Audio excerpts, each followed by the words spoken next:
Welcome to the Roasted Snow Horror Show, where fear and dread go head to head. Welcome to the show, where the screams collide, where blood runs cold, and the shadows hide. Each week a fight, two films will clash. Last week's champ, will it burn to ash? The Roasted Snow Horror Show, where fear and gore will always flow.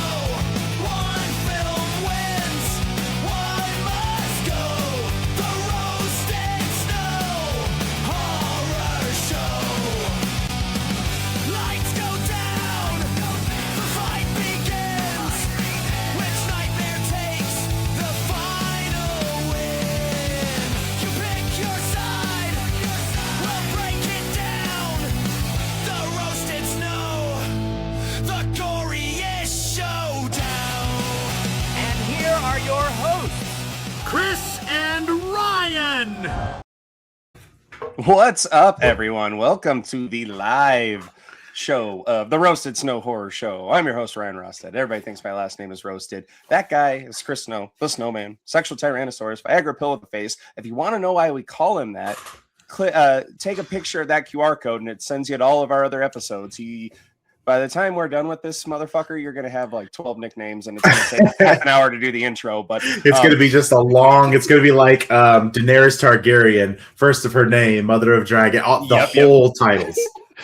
Breaker of Chains. Breaker of Chains. So, guys, if you're new here, welcome. This is only the second live show that we've done. The first one was Scream 7, and it was I feel like the podcast went fine, but the movie was not fine. So it lives in your mind as a dud.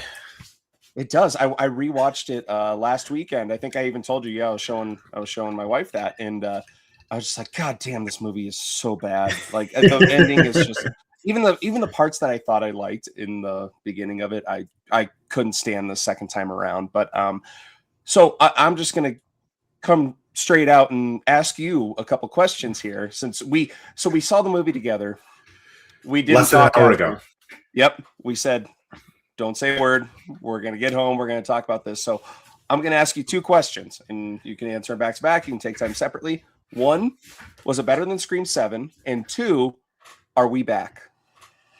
Yes, and hell yes. I said, yeah. Hold on. Let me do it right. We back. Oh shit, son!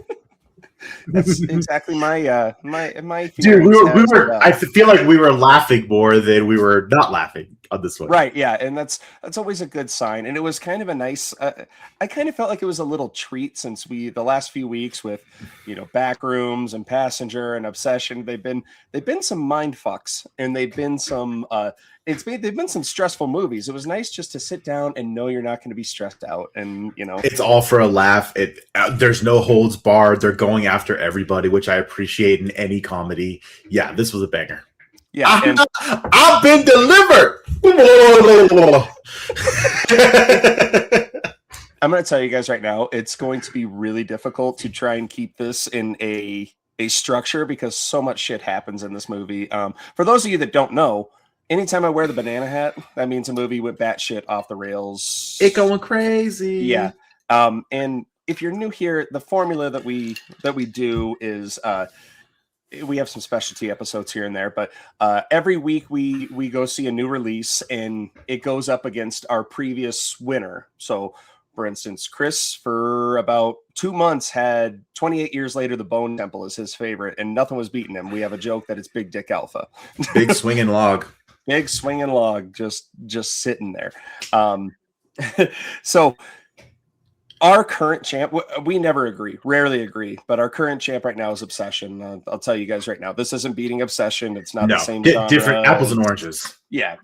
Now, we may do a list of, movies that we've covered that aren't really horror movies. And this one probably will be at the top of the list. I did get a little worried because we try and stay away from Rotten Tomatoes and how everybody's talking about this. And I got really scared because I saw the Rotten Tomatoes score going down, and the audience score wasn't great, and it just kept popping up on my feed, and I was like, oh god, hopefully this isn't like no one's going to confuse this with Scary Movie 1 or 2. Like those are classics, but I just wanted to go have a good time, laugh, and it delivered just that. I mean, you were clapping. You were.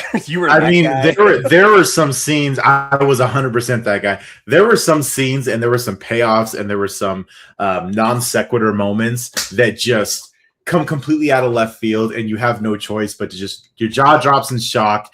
You laugh, you clap with what they did. I mean, they're reintroducing classic characters. They reintroduce some classic premises, some setups, some punchlines that are just like completely out of left field. I love all of those things, and when a movie can deliver in that regard, particularly a sequel. I mean, let's call it what it is. It is a sequel, and not only do all those things, but poke fun at the previous iterations and poke fun at all the things that are happening right now to be that meta. I mean, no one's doing it the way that the Wayans brothers are doing it right now. So hats off to them, because this was a banger. And if you guys are unfamiliar with kind of the history of Scary Movie and the franchise, is that the Wayans brothers, they had full control. Scary Movie 1, Scary Movie 2, all-time classics. They're infinitely quotable. They got the project taken away from them from the probably one of the biggest scumbags in the world, Harvey Weinstein. Took the project away from them, and I actually really like Scary Movie 3, even though it doesn't have the Wayans brothers. They went from R to PG-13. But it was, I still quote it a ton today. I'm going to need a ride home. Yeah, I'm going to need a ride home. Yeah. It's getting bigger. And we were talking about this before the movie, some of our favorite quotes from all these films. If I had a nickel for every time I used this quote in high school, I would be a multi-millionaire, because to this day, one of my favorite quotes of all time in cinema, reporting live from Black TV, white folks together, we're getting the fuck out of here.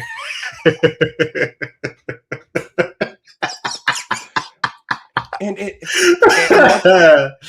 something that I felt like after obviously the Wayans brothers weren't there, the racial humor really took a step back, and it's full force in this one. It is the whole climax is built around it is. And we'll get to it. We'll get to it.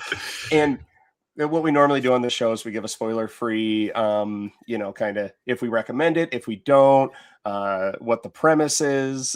This one, if you're tuning into this, you probably have already seen the movie, and it's really hard to lock down the actual premise here. So much shit happens. It's one of these movies that I'm going to have to see 2 or 3 times just to pick up more shit.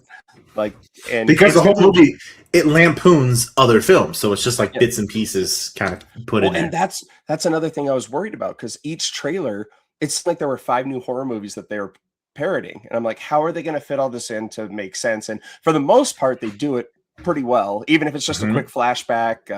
I'm 100% ready to go see Jermaine in theaters. Dude, I was laughing so hard. I know. I had seen that clip before, but they didn't do the whole thing, so it didn't actually show the title. We'll get into it, but so usually in the show, this is where we tell you to fuck off if you haven't seen it, and go see it. But if you've already, and we usually throw in some fun like sound bites and stuff. Obviously, this is a live show, so we will not. You'll also be able to go back and listen to this after the fact. I'll release it later tonight. So we're just going YOLO. We're doing it live. We're doing it live. And a great, whether it's a horror movie, comedy movie, parody movie, whatever, it's only as strong as its opening scene. And I will let you speak to the opening scene, because it parodies one of my favorites, the opening to Scream 6. Yep. So we have, if you guys have seen Scream 6, you kind of know the opening. You have Samara Weaving out in the streets of New York, kind of waiting for a date to show up. This one's no different, except our damsel in distress, Teyana Taylor, is sitting at a bar in New York doing the I'm black, so I can say it, doing that black woman shit. Yo, where you at? You ain't got all of that. And lo and behold, guess who her server is at the bar? The one and only Carmen Electra, who still looks fantastic. She must be in her mid to late 50s at this point. She looks great. Which I gotta say, one of the most disappointing things in this movie is just Anna Faris, she's aged so much, and I had to look it up. I'm like, she's only 49. I'm like, everybody else in that cast looks. Can I just say we're going to get into racial humor here? Black don't crack, man. I mean, if you're black, dude, no kidding. You can be in your mid 50s. You look 30. I will look like this when I'm 55. I thought you were 55. I mean, don't tell everybody, Ryan. Yeah, so I had seen an interview with her before. It's just like it's sad. I don't know if like she's going through personal stuff. Like she doesn't look great. So I thought she was a lot older than she actually is. But she still pulls it together for this. It's still the same old Cindy Campbell. Yeah. What?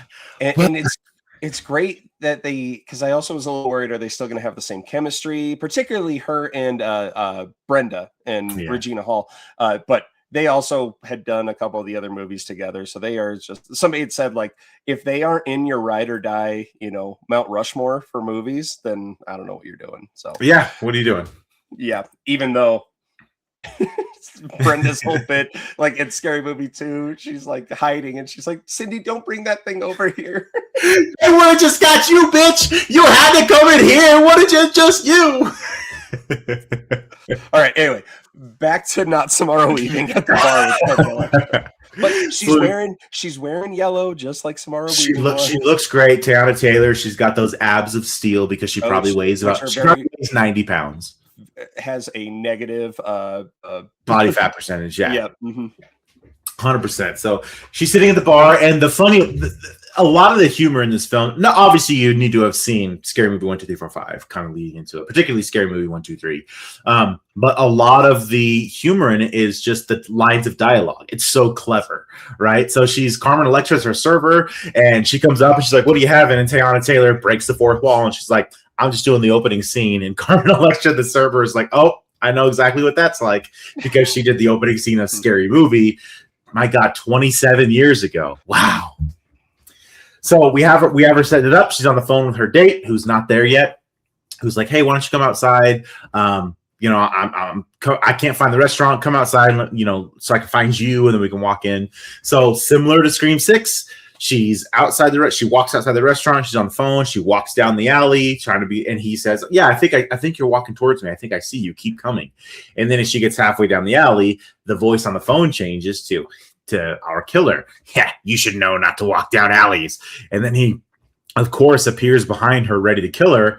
But the payoff is that she turns around and she's like, "Oh, hell no. This is New York." And then she goes, "Ooh!" And all of these brothers, they come out of the woodworks. They come out of the trunks of cars, the sewer, the dumpster. They all get ready. And then, my favorite one on the scooter. There's like 10 brothers behind her ready to mess up Ghostface. And then, one comes on an e-scooter behind and comes up. He's got a little bell. She's like, "What the hell took you so long?" And he's like, "I didn't recognize your bird call. I thought it was going to be like this." She's like, "Bitch, that's a pigeon." And they start beating the ever-loving shit out of Ghostface. And the funny thing is, as soon as they're done and he looks at the camera, his Ghostface mask is like all bruised. It's all so funny. It's one of the best running gags that they have for Ghostface is that, like, obviously they go and they play it up a little more in this way. Yeah, the mask is changed depending on what he's doing. So funny. So he looks up and he says something to her. He's like, "But you didn't win that Emmy, did you? Or you didn't win that Oscar, did you?" And she turns around and she's like, "Yeah, bitch, I won that Golden Globe." And she raises it and she smashes him with it. And similar to all the movies, right? When Ghostface like slashes to kill the first person, the slash kind of goes across the movie and says "Scary Movie." Well, and this one, when she beats his face with the Golden Globe, it opens the thing and it's like horror movie. Well, and he tries to stab her in her abs, and she's like, "Bitch, my abs have abs." it bends the knife. Yeah. It's a meta thing. It cuts into one of the characters of the film, Tuesday, not Wednesday, Tuesday. For legal purposes, is watching this film called Horror Movie, and she's like, "This is stupid. No wonder I never watched this before." And then her doorbell rings, and she just opens the door, and there's Ghostface on the phone, and he's like, "Oh, I didn't actually expect you to open the door." And he stabs her. Where's my knife? And that's when he stabs her and the screen rips apart to say scary movie. Yeah. And I didn't expect you to open the door. Yeah, I didn't expect you to open the door. It's because this ghost face is clumsier than the normal one. So then we go to we meet Cindy's daughter and her boyfriend. They are working. Sarah and Jack.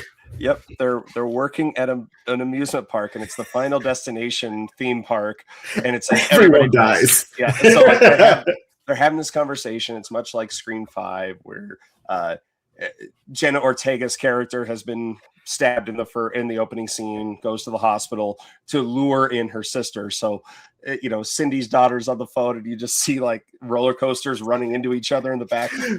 They're like falling. The Ferris wheel comes off the thing and starts falling down. And that's just the first little bit of like, they threw in Final Destination. It didn't overtake the story. It made sense. It was just something stupid in the background. The CGI is awful, but you're not here for CGI in this, right? In this movie. And basically the Jack the whole time, he is basically he's the God, what's his name from Jack Quaid. Jack Quaid. Jack Quaid. He's that stand-in. He's just like, oh yeah, no, I don't know anything about that. So you already know he's a killer. Yeah, after everything he says, it's like, is that believable? Was that believable? Yeah. Was that really believable? So they end up going to meet Cindy, who is again, forgive me if we get some of the story beats wrong or jump around a little bit, but Jack and Sarah go to see Cindy, and she is in the Doomsday bunker, that the Doomsday house that was from Final Destination Bloodlines. A little fun thing here is that in Final Destination Bloodlines, also the Doomsday, the house that Jamie Lee Curtis is living in Halloween. Yes, it's kind of a dual purpose there. But the Final Destination part was that everything on the outside of the Final Destination house was like a hazard. There were spikes everywhere. There's that. This house also has booby traps on the inside, which is just funny because why would you do that? Why not? Yeah. And there's one part Jack Quaid, or not Jack Quaid, just Jack. He goes into the room. He gets flown out back into these spikes. Big hammer comes in and just whacks him. There's an Amazon guy that's just like, I hate this house.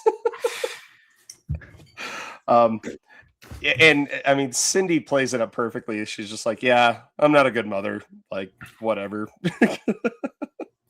And basically they're just like, we need to go get your daughter Tuesday. And she's like, I just named her that because it's Taco Tuesday. I was really drunk.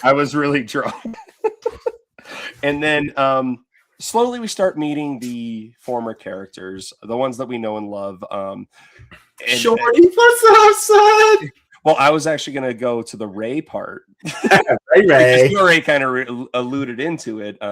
It's a Sinners knockoff from the opening scene of Sinners. Except for he's driving up in the old timey car, fucking plugs it in because it's an electric car outside the church, and he goes in, and is he saved by the Lord? So you guys may know one of the most infamous memes of all time. The gentleman who is at a revival, a Pentecostal revival, and he walks up and takes the microphone, and he's like, I'm not gay no more. I'm delivered.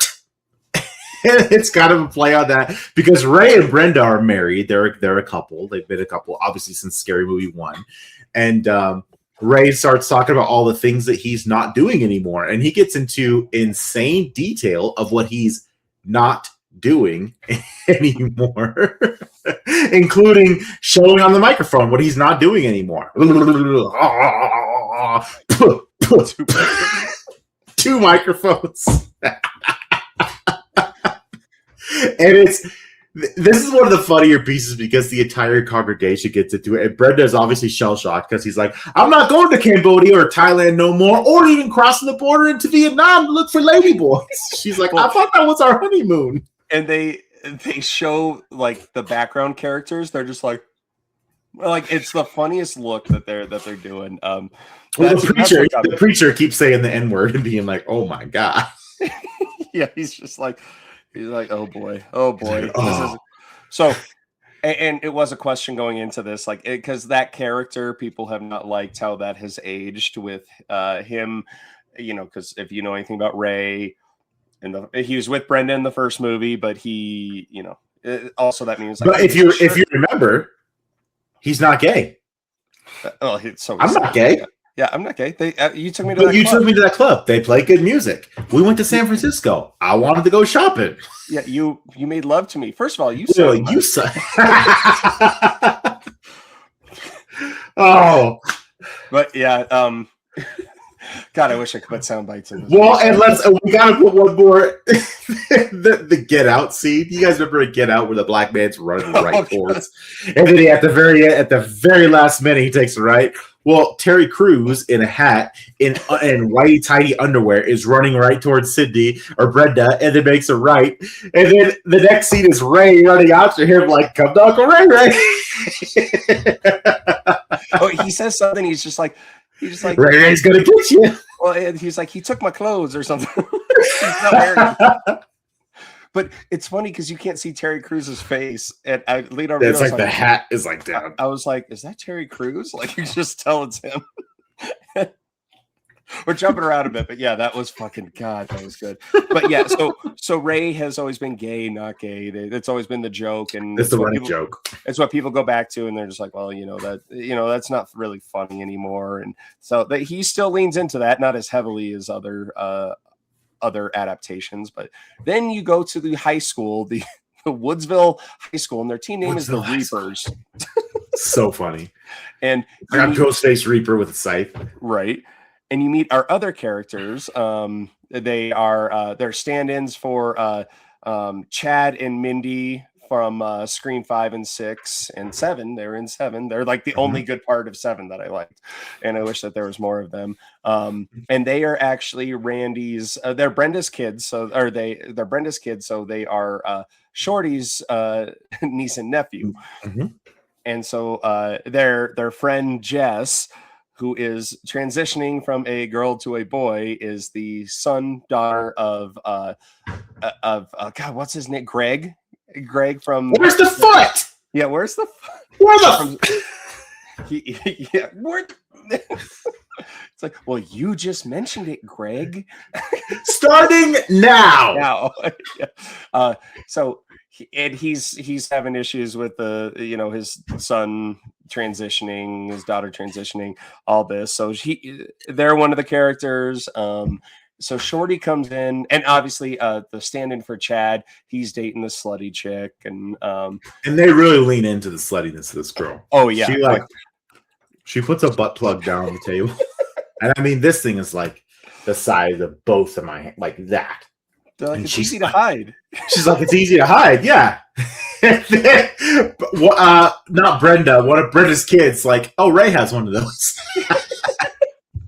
Well, and so Brenda's dropping them off at school, and obviously her son is dating this slutty chick, and she does the same thing that she does in the first Scary Movie, where she's like, I just don't know. She dresses like a hoe. She's a hoe bag, and then she comes, she's like, hey girl.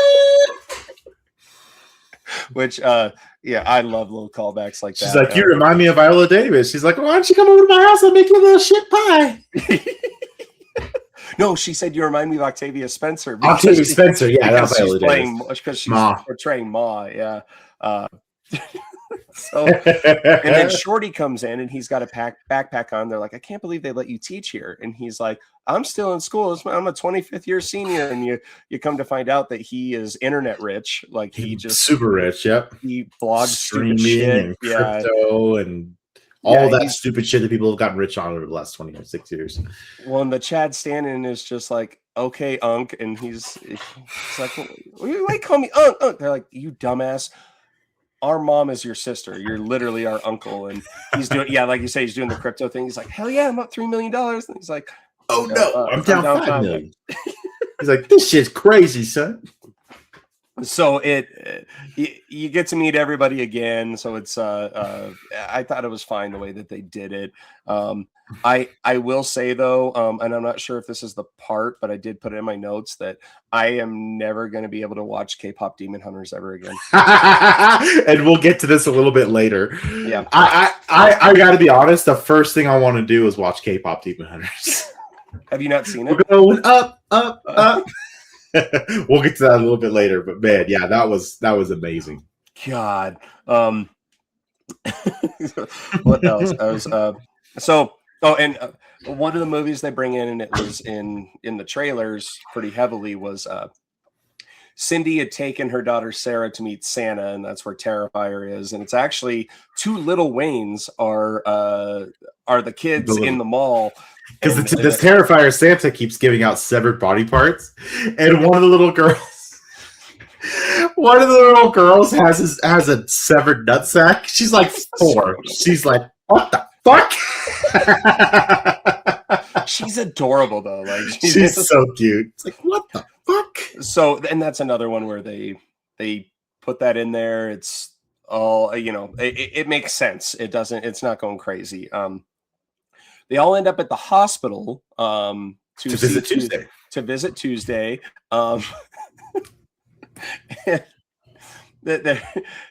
It's typical, typical humor in a hospital. Like Basketball's done it, where the person there to help is actually hurting the person more, like sitting on their wounds and doing this, doing that. And I was dying, and I had to poke you because Jack brings in a bouquet and it says "Rest in peace." Rest in peace. And then the nurse comes in, and she is just I'm a DEI hire. And she's got the nails. She's like, I can't let this white bitch die on my watch. I'm a DEI hire. And she's like, yeah, she's just like, because God, what's the fucking machine? The flatline machine, the whatever. Yeah, just the heart monitor. Yeah, it gets unplugged, and so of course they think that she's dying. So like the nurses are just like, Lord, take this little white girl. And then they're like, did you plug it in? And she's like, yeah. So they plug it back in. She's fine, and she's like, the Lord works in mysterious ways. She's like spitting on the paddles, like. Oh yeah. So yeah, and it's then they go heavily into the Scream 5 when Sarah goes to the vending machine, and she gets called from Ghostface. Ghostface, attacks her from behind, and Ghostface stabs a picture on the wall of a kind of looks like a dude from Operation. It's just it's an anatomy. Yeah. And it stabs him in the gut, and the face goes. Those are the little things in these movies that just it sets it apart. It's hilarious. It's so funny. Yeah, it's just the dumbest thing. And then of course Sarah is trying to get help. She's in the break room, so there's that same nurse, and she's like, I'm on break. And then finally the nurse gets up to help and hits Ghostface with a metal tray, yeah. And so it like imprints Ghostface's face, and then Jack in the next scene has this huge bruise right on his head, this huge welt. Like, I fell. So it's they're getting who it is pretty much the entire time. There's another funny thing too. When Ghostface attacks them, Jack's in the room, and so it's like, maybe it's not Jack. But then he slices his arm, and Jack's like, bro, you almost hit a vein.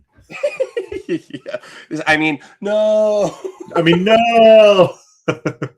There's another part where he goes and sees Tuesday, and he's wearing gloves, and he's like, I was gonna be OJ for Halloween. They're like, but the gloves fit.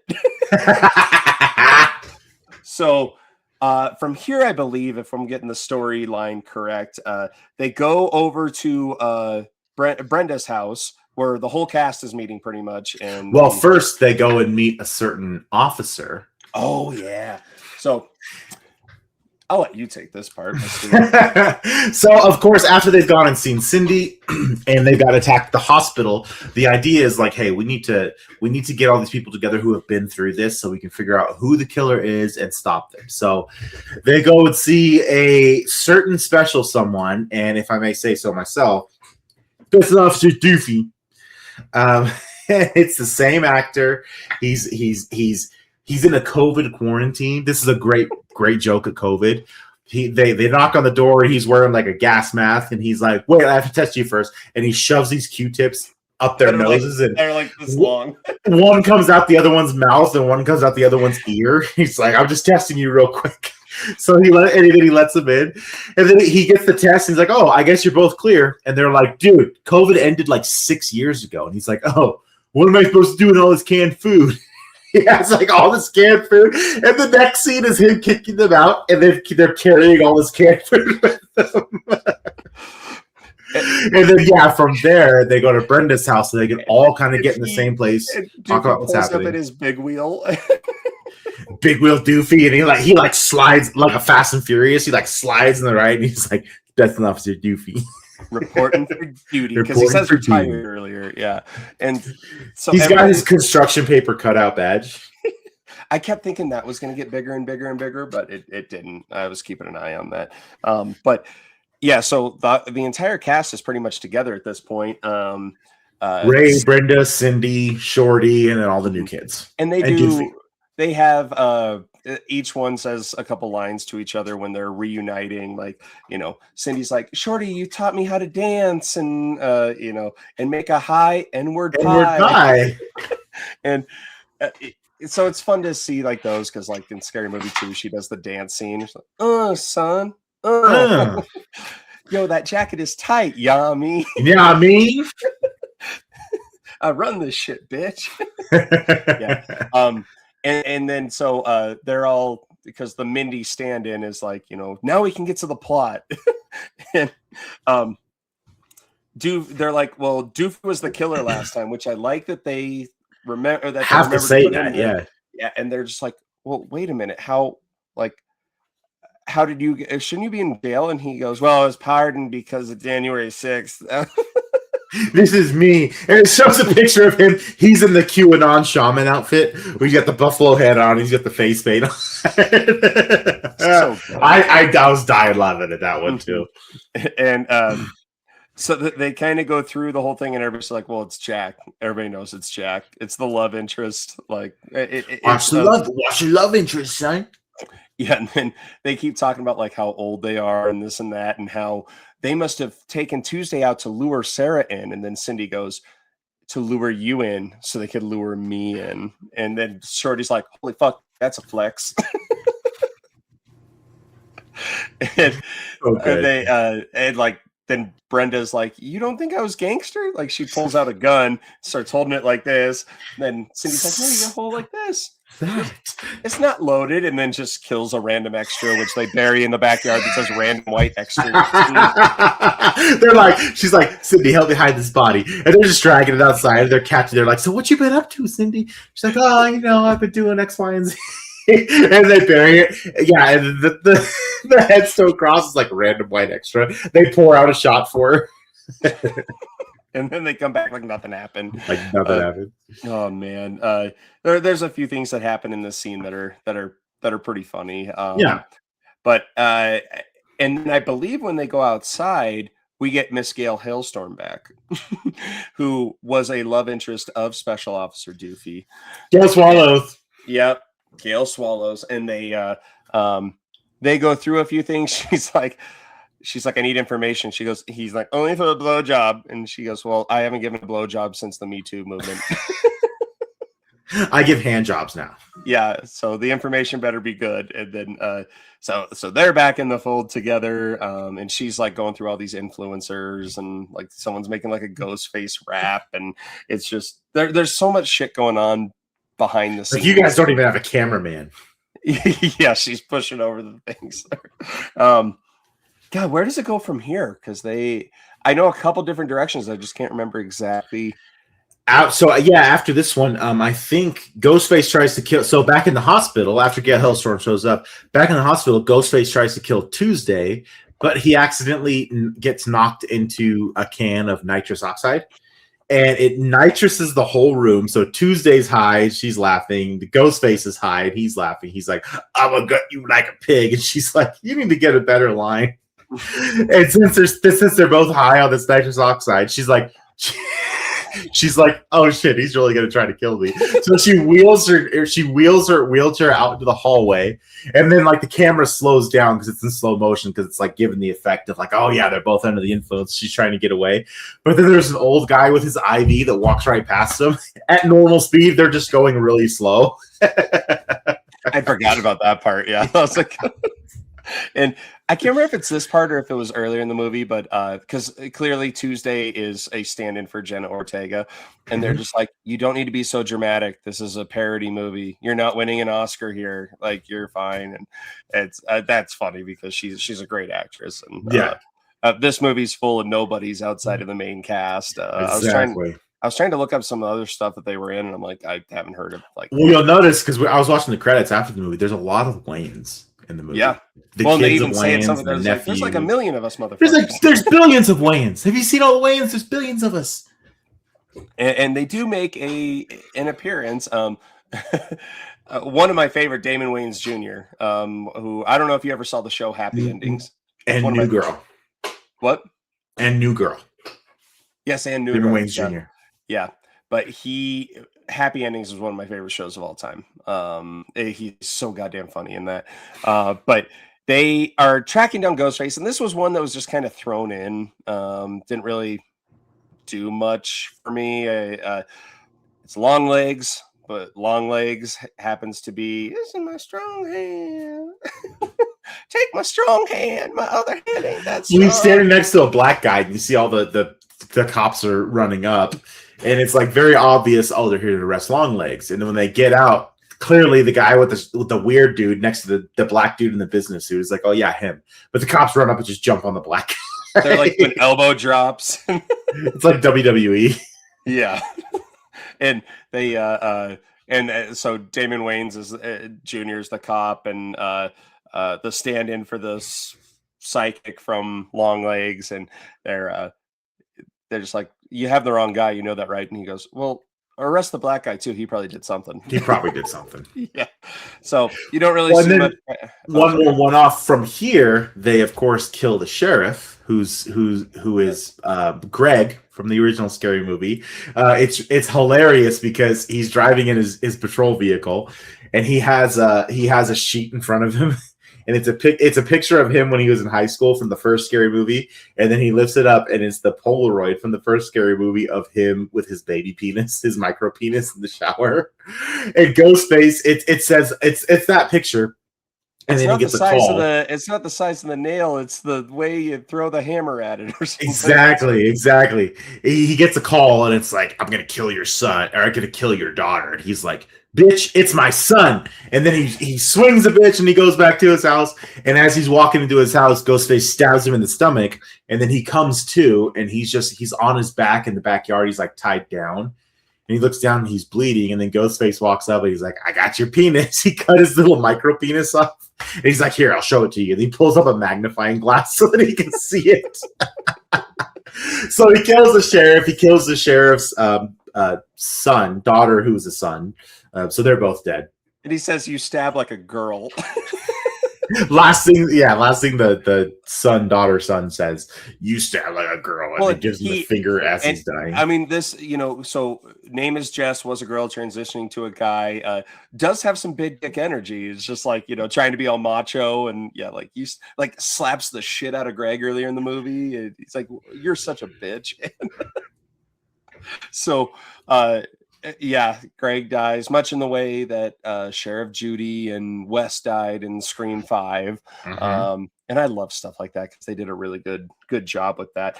One I do want to get to because it doesn't really move the plot along. It is kind of just a throw in, and I'm going to talk about the substance part because this part about halfway through it, I was like, okay, this one isn't hitting for me. This one is not, and then fuck. And then something happens. We're about to get into. So Gail swallows. She wants to get younger, so she goes into this room, and she is, getting the substance. It's called the stuff. She watches this video, and it's just like, do you want to be a young bitch again? Do you want to be fuckable again? Yeah, do you want to be fuckable again? Ghostface comes in, kills the doctors. He's taken over the thing. This is where it started to lose me, is they do the injection of the stuff, and it's like Botox, like the lips get really big, and then they do this. I mean, you've seen it in the trailers. It's huge, cylinder of the stuff. Inject her all with it. She starts. If you've seen the substance, the younger version crawls out of her back. You see something crawling out of her back, but you don't really know who it is. And then it lays down a folder. Yeah, it lays down. Oh yeah, and on the folder, which started to redeem it for me, because it said the Epstein files. Unredacted. Yeah, unredacted. You have to die to get this info. Sell your soul to read. Yeah, and then you see her much in the way of the substance. She's, she starts waking up, and she sees the hole in her back of her old body, and it's just like, okay, is she going to come out as like Cindy? What's this going to be? I had no fucking clue this was going to happen. This was good. This was one of the clap moments, where she goes over to the steamed up mirror, and you still see, like, I honestly thought it was going to be Jennifer Coolidge for some reason, and she wipes it, and you want to tell who it is? So I thought it was going to be Shannon Elizabeth from. Oh, that would have been a good one too. Yeah, right. But she wipes the steam away, and it's Marlon Wayans' White Chick's character in full White Tiffany, Chick's I think is her name. Yeah. Tiffany, and the full thing, and he's like, "Oops, wrong movie." He's like, "But I know y'all were thinking it." Ghostface comes in and stabs Marlon Wayans as White Chicks, and it's like, but I said it. And then he's like, White Chicks too, give me a break. Give me a break. That dude, the whole half the theater just started cracking up. It was so funny. Mm-hmm. I don't know why I wasn't expecting a White Chicks reference, but I wasn't. I came complete. It was one of those that, like, you're like, this could be anybody, but then for them to throw in that meta reference of White Chicks and it's being one of the way, like, it's so shocking and so surprising. Like, you have no choice but to just be like, this is genius. It is. It was so good. So funny. It just brings back that nostalgia of it's like I like the whole era. White Chicks. Yeah, like, and that movie's still infinitely quotable. Like, I'm going to write a letter. We got our knees done. You're tall. Oh my god, do you need a tamp? Like, I'm gonna have a BF. Oh my god, she's gonna have a bitch. A bitch fit. I still want to listen to Vanessa Carlton songs in the car. Right. And all anyone thinks about is Terry Crews. That was Terry Crews coming out party for me. I mean, Terry Crews. Yep, love it. Again, forgive me if I'm jumping around here, but they well, from here they moved to the house party, the Halloween house party. Yes, I didn't know if anything happened before the Halloween party, because that's I think. Oh yeah. Actually, back in the hospital, we missed this part. Back in the hospital, when Ghostface is attacking Tuesday, Doofy shows up and he gets them all out, and Ghostface kills Officer Doofy. And Doofy, he comes up on the elevator in Scream 5. There's no one on the elevator. Obviously, this elevator is full, and he fucking hits every button. He's like, excuse me, special police business. He has to push through them all, and then he hits them all. He's like, I can't help it. And then when Ghostface is attacking him, he stabs him, and he's like, ugh! And you see he's trying to fight for something, and then he's like, he pulls his finger out, and he's like, smell my ass, and he dirty Sanchez's his Ghostface mask. And then he's like, God, what was that? He goes, my ass. Very dramatic. Again, throwing it back to the first movie, my ass. And then after he stabs Doofy and he's killing him, he's twisting the knife. He's like, any last words? And Doofy's like, I go poopy. And he shits himself. I go poopy. Which I can see, like, went poopy. Yeah. Yeah, it was good. It was good. Yeah. He say he went poopy. Yeah, and then the same nurse is like, "You're cleaning that shit up. I'm not doing that." So the Ghostface gets the mop and starts mopping up the blood. But yes, from here we come to the climax, the house party, and it starts off with Shorty. He's doing his live stream. Oh yeah. And he has the He invites spinning. Kai Cenat. Yep, Kai Cenat comes in, and they're just like, we're gonna spin the wheel, and it's just random shit. It's like, One of them's like gay shit. Yeah, gay shit. Another one is it's Toke like till you choke. yeah. And they land on Noodle Party, and Ghostface actually shows up, and he's doing this fucking dance, and he's and they're just like, oh shit, Ghostface, you're here, and like he's now a guest. So they do this noodle game where Ghostface sits down, and someone runs up behind with a pool noodle and just slaps the shit out of him. And he has to guess who it is. Well, he guesses our guy right there, and he yep, he sits in the chair, and then you know where this is going, because then Ghostface comes up and just chops his head off. They're getting all these views, and fireworks are going off, and Shorty's like, "Yo, we're making history, sir." So then we go upstairs, and Brenda's getting ready for the party, and she goes up to Ray, who's dressed like a sexy cowboy, and she's like, "Are you Woody from Toy Story?" And he goes, "No, that's gay. I'm Jake Gyllenhaal from Brokeback Mountain." I wish I could quit you, but I can't. And then Shorty comes up, and because before this, Shorty's in front of the mirror saying Candyman, and he says it 5 times, and Candyman, it's 3 times, and so then they're just like, oh. And then coming through a hole in the wall is this guy with a fucked up face, and he's got like a beehive on his face, the Candyman, right? And there's bees all over. He's got the hook. They're like, "Do you have that Candyman? Come on, let's give me the Candyman." It took you so long. He opens his check coat. Yeah, they're like, it took you 5 times. You need to be here on 3. It's like, I couldn't hear you through the hole in the wall. And then he's just like, I look better than this guy. And he's like, maybe this half. He opens his stretch coat. He's like, I got sugar gummy. They're all like weed gummies. Like, I got sugar gummies. I got peanuts. I got like chocolates. Yeah. And again, that's why you got to see it more than once, because there's so many. There's just so many things to catch. Yep. And he goes upstairs and he goes, "Brenda, have you seen my candy?" And she goes, "Yeah, I passed it out to trick-or-treaters." And he's like, "That was my stash." And this is where you get your weapons reference. And all the kids are running around like, ah. In slow motion, they're like, "I'm high as fuck." And then one's like, 6'7", 6'7", gets hit by a car. Then and I will say this too. Brenda's son, the athlete who's dating the whore girl, comes down and he's like, "How do you go down on a girl?" And he tells me, he's like, "It's just like rolling a blunt, son." So then he goes upstairs and he performs the act. And there's one quick camera shot, and he has rolled her labia majora into a blunt. And then his dumbass takes a lighter out to try to light it, and she kicks him. He's like, "I was just trying to smoke that shit. I thought I was supposed to smoke it." Yeah, and so they're downstairs now. There's a knock at the door.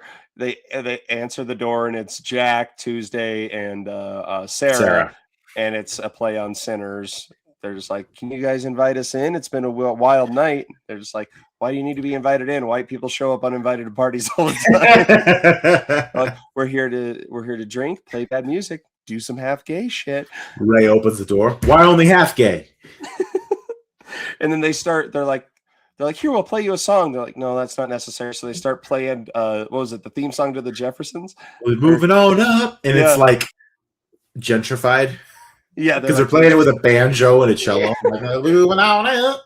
They're like, they just gentrified the Black National Anthem. Yeah. And then they're like, "Okay, well, we'll back away slowly in case you change your mind." They're like, "You change your mind yet?" Nope. Didn't change your mind. They find a way into the house anyway. Well, I should say the way they find a way in is when Jack is like, and he throws his hand forward and breaks the glass. And he's doing the final note from Defying Gravity from Wicked, and Sarah's like, "Ooh, Wicked!" And they run in. They run. So now they're trying to find the killer.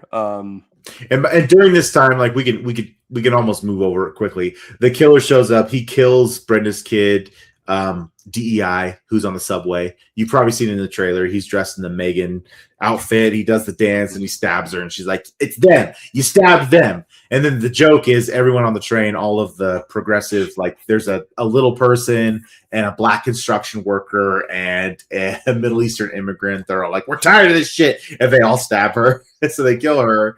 Yeah, Ghostface kills her son, who he finds out in the shed behind the place. And first off, he whips him, and he's like, "Really, man? Really?" And he's like, "No, I just found this. Yeah, I just found this." And then he's like, "Sure, you did." And then he looks up, and Ghostface is putting a lynch noose around a tree. And he's like, "Wow, really?" He's like, "No, no, no."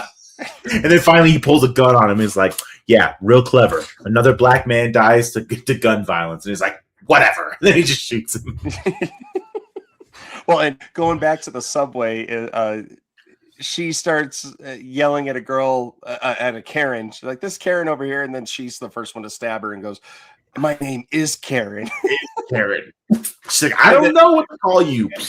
And then the black construction worker is like, "What's wrong about, like, why is my masculinity toxic? I like sports and women, just not together." Just not together. So it's just funny shit like that. Shorty is about to get attacked. He's playing a Ghostface video game that's actually Dead by Daylight. pretty realistic. Yeah, it looks And this is where it gets. Cindy shows up, and her hair. She's dyed her hair black again. Yep, She looks like the regular Cindy Campbell. Right. She meets Brenda outside and is before this. Sorry. It's a Scream 5 sequence where everybody is standing in the room trying to point out who the killer is.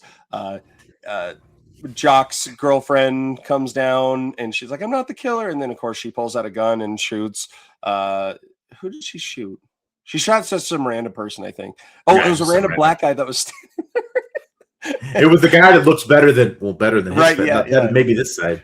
Yeah, and then she's like, "Welcome to Act 3." And then Shorty's like, "What the fuck does that mean?" They're like, and they get all confused about it. Then she just starts shooting everywhere. This is when Cindy pulls up, and Brenda meets her outside, and she goes, "Cindy, do you have a gun?" She's like, "Of course I have a gun." Pulls out a dildo, and Brenda's like, "Do you have a big black one?" Yeah. She's like, "Wrong bag," and then she pulls out a gun, and then Brenda's like, "Man, you're like John Wick." Or I was gonna say ballerina, but no, they saw that shit. And they're standing there, and then the slutty girl comes to the door. It's like, "Please help us!" And they both just kind of stare at her. She's like, "This is so obviously a trap." She's like, "Yeah, it's a trap. I'm not falling for it." And then she pulls out a gun and shoots at him.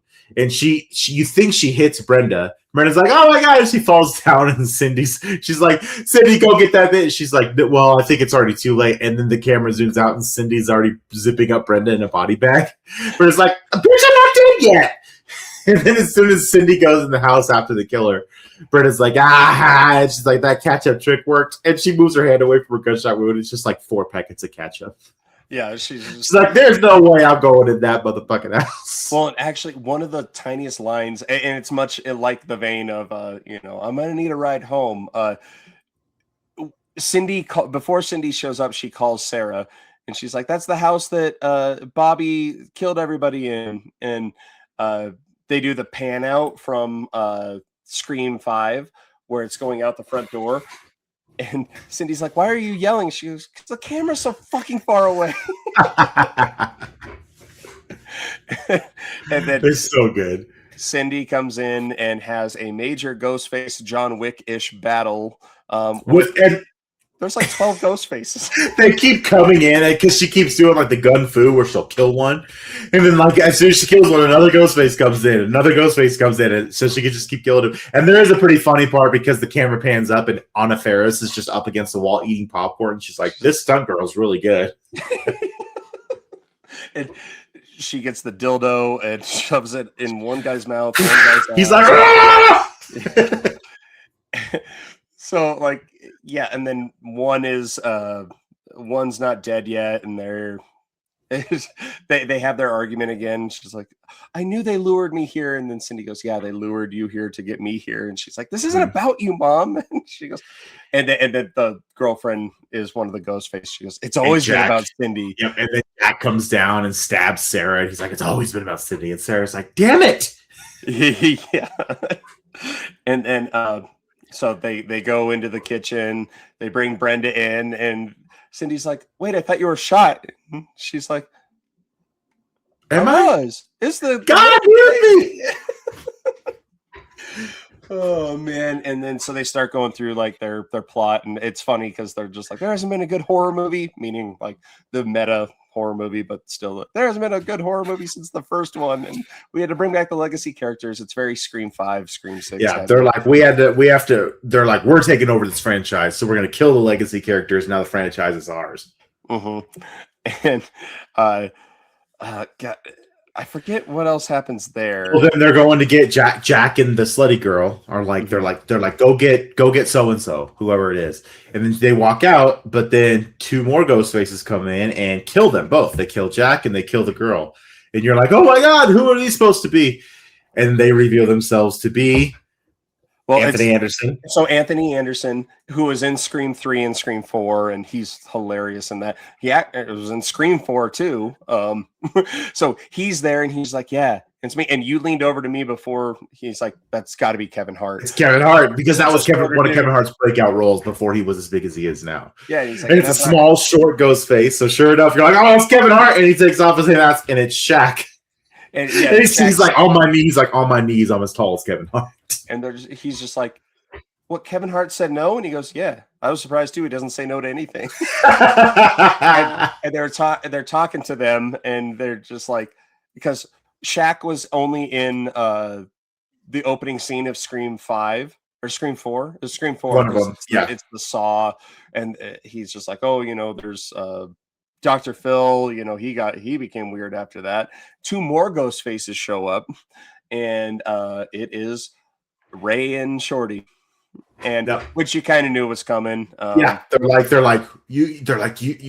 trying to do, because they're Ray and Shorty are like pissed at Brenda and Cindy because Brenda and Cindy did Scary Movie 3 and Scary Movie 4.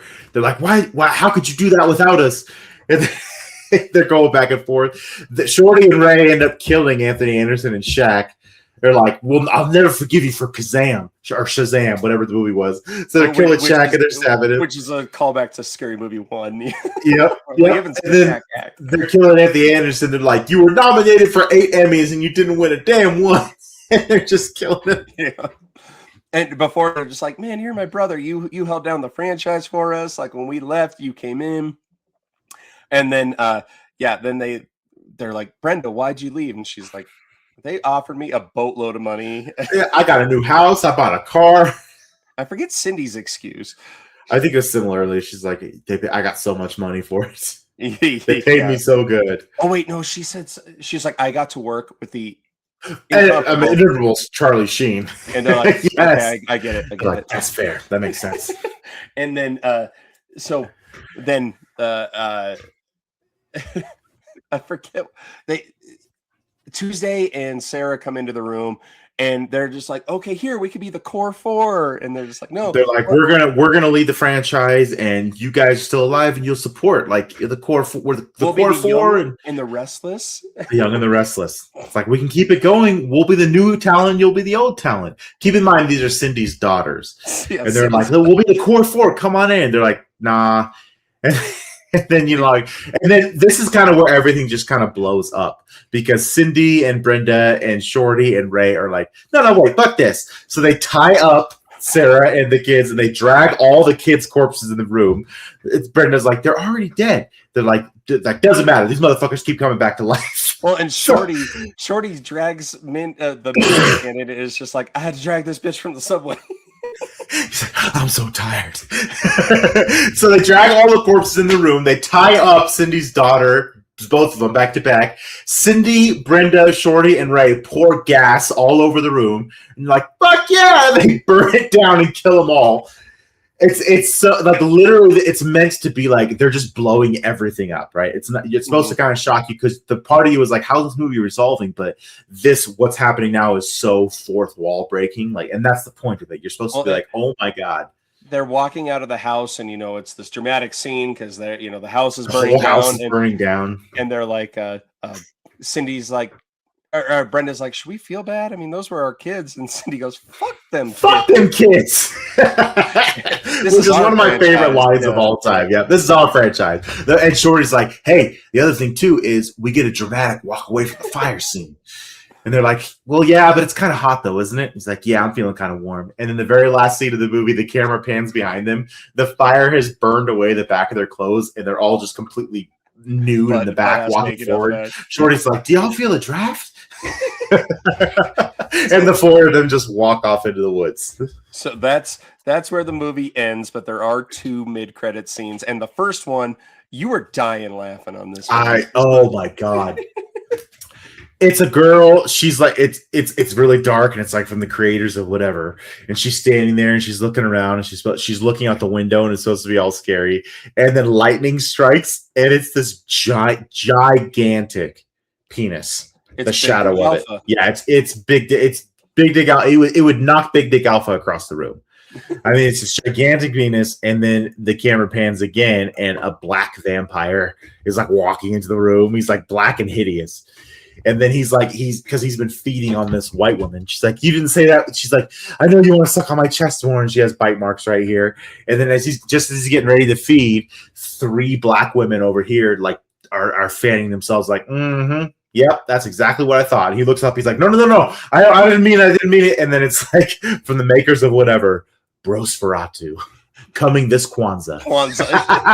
Oh, fuck. We didn't even talk about Jermaine. Oh, Tuesday's in the hospital watching the TV and she's flipping channels. And to spoof Michael, it's Kenan Thompson in Michael Jackson garb trying to do the dances and trying to do the singing. Marlon Wayans is playing his producer, and he's like, you can't dance, you can't sing, what are you doing? You think it's supposed to be a spoof on Michael, but then it's like Jermaine coming to theaters near you. No, it says Juneteenth it's coming out. Juneteenth. Exclusively on Tubi. And then Tuesday's like, I'll just bootleg that shit. Yeah. Tubi's free. That's the joke. Tubi's a free app. Tubi's free, and I'll still like in which we talked about Tubi, and like it was a Tubi exclusive was my worst movie of last year. So I thought that was funny. Sorry. Okay. Jermaine, then you get Brosferatu, and it's being released on Kwanzaa. Then the next, this is also one, like the whole long legs thing didn't really hit for me. You get the feeling that they had probably filmed it for the film, and then like, yeah, this isn't really working, and just kind of cut it out. Right. And there were a couple scenes that were in the trailer that they didn't show, like when another one that we missed. We got to back the fuck up here because I alluded to it, but they do a Get Out scene with Shorty and Ghostface and Ghostface. K-pop Demon Hunters. Yep. People are like, what the fuck are you talking about? K-pop Demon Hunters. Well, so this was so good. This was so hilarious. Well, so if you've seen Get Out, the whole reason the dude gets hypnotized is because he's trying to break his smoking habit. So that's what Ghostface is trying to do to Shorty, is break his smoking habit. And they're like, take us back to when you started. And he's like, well, I saw my mom in the car with this guy, and obviously they're fucking. And then he's like, I found out my mom's a squirter. There's just all this water coming out of the car. Much like in Scary Movie 1 and Scary Movie 2, the cum come into the screen. And so it's like that.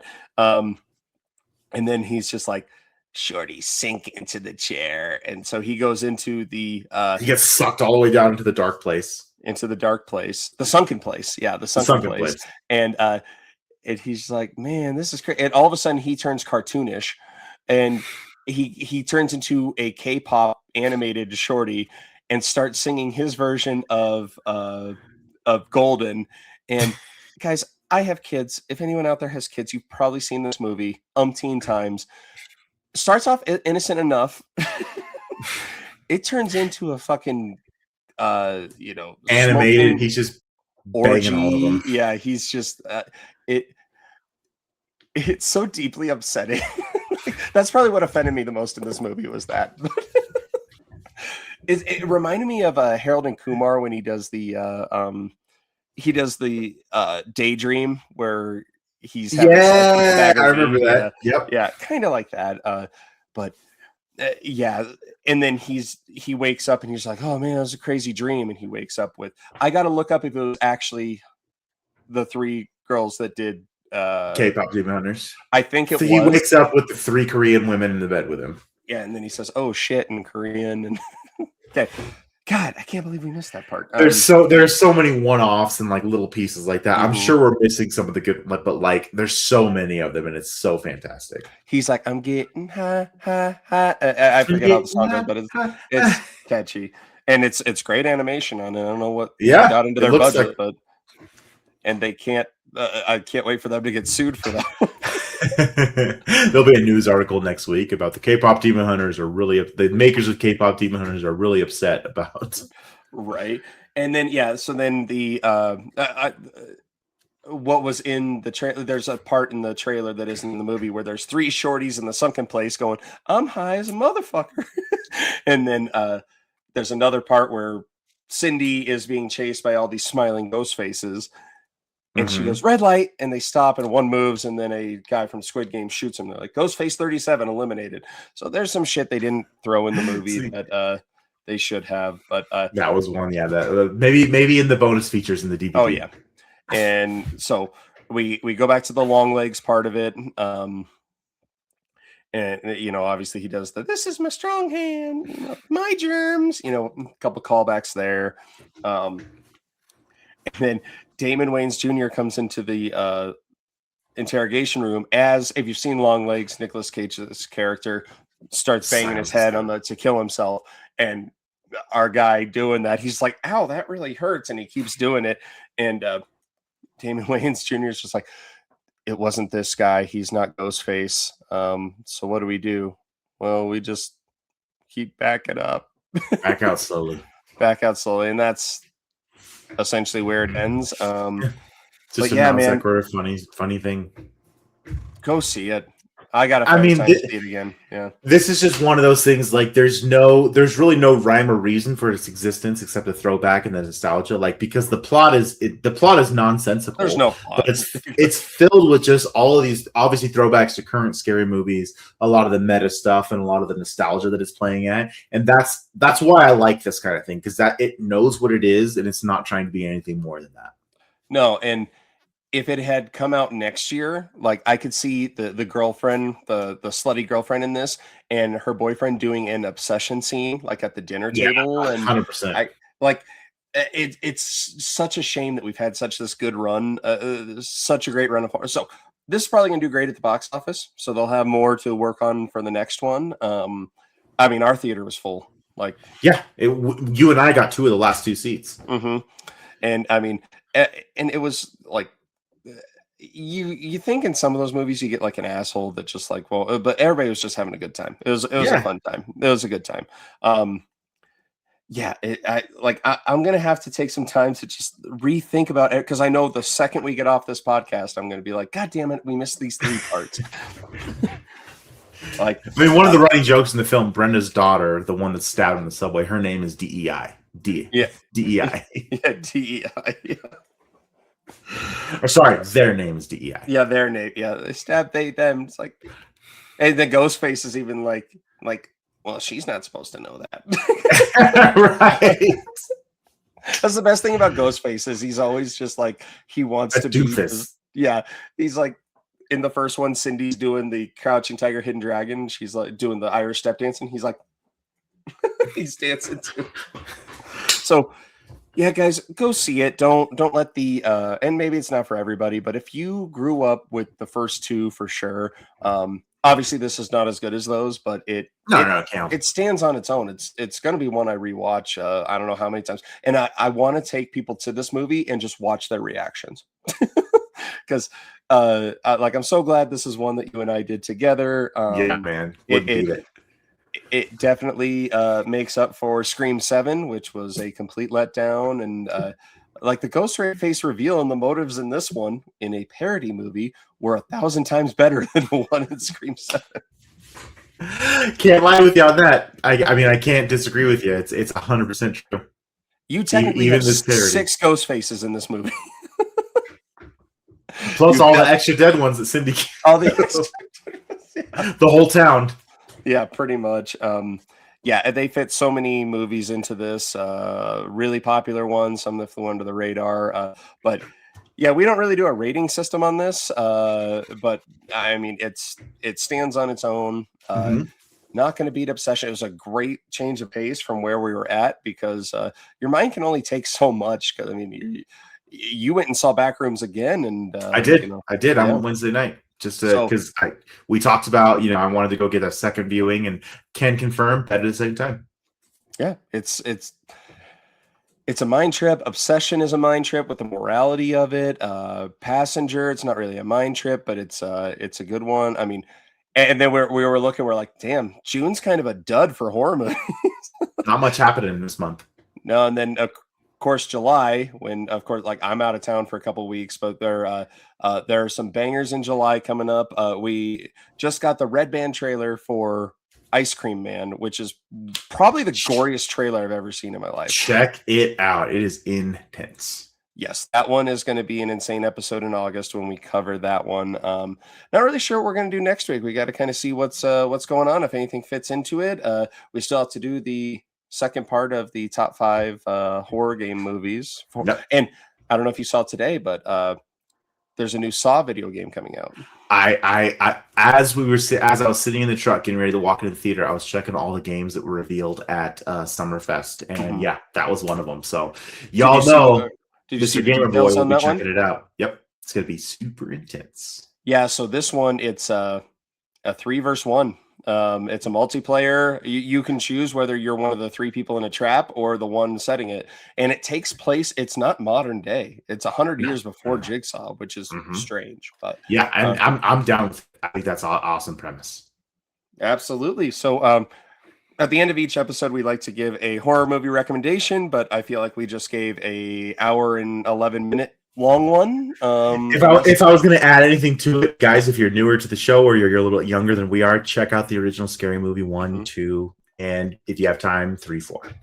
And check out our other episodes. We have, I think we're probably like at 70 episodes now in the 8 months we've been doing this. So check us out. Leave us some comments. Leave us some likes. Let us know if you want us to cover something. I mean, we kind of just go with what we want to see and what we think might be a good one. We have covered some duds, so it's not all praise, and there are plenty of times we disagree. So check out our stuff.